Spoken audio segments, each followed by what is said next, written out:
Hi, we're back with new images from the Amsterdam canals. My name is Paul, we're on a motorboat and I'm going to show you the city.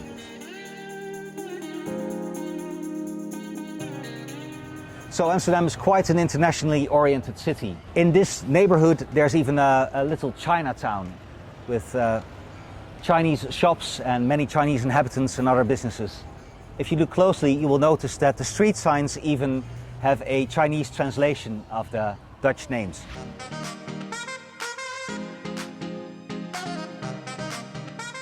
I heard a story, I don't know if it's true, but apparently, should you drive your car into the water, if at all possible, it's best to stay with your car until help arrives.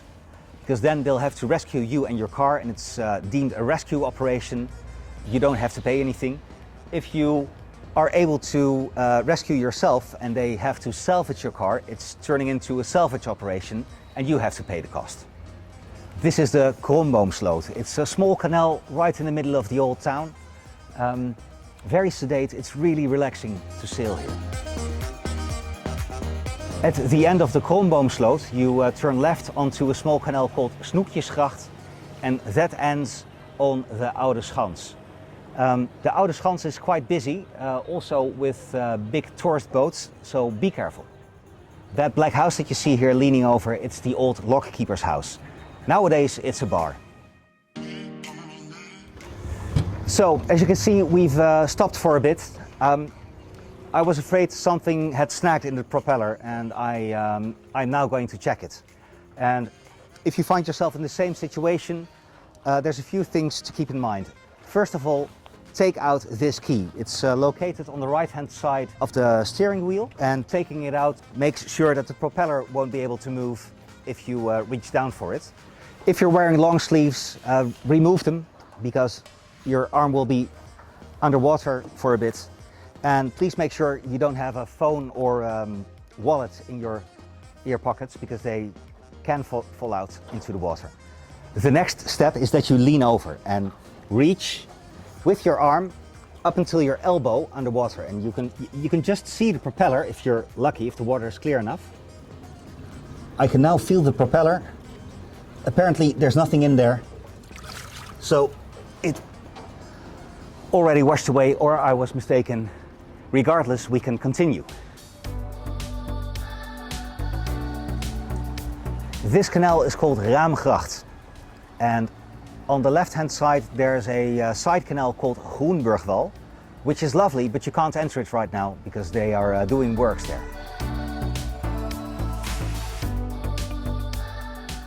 There's a row of houses here we call the dancing houses.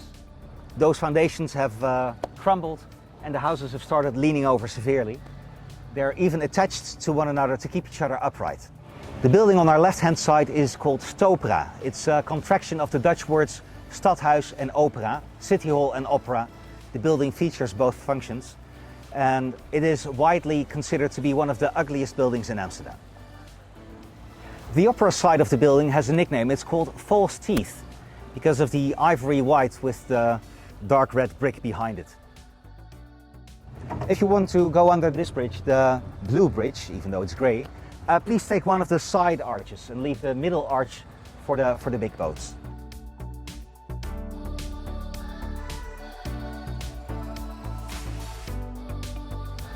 Please notify your company if you're about to sail under a low bridge. This building is the National Museum. We call it Rijksmuseum, and it houses famous paintings by Rembrandt and Vermeer and others. And it's a beautiful building that has a distinctive feature that you can cycle underneath the main entrance. It's a thoroughfare. The Rijksmuseum looks a little bit similar to the Central Station. That's because they were designed by the same architect, Mr. Kuipers. That's it for now. Thanks for watching. If you enjoyed this, please follow us on social channels for more content. Bye.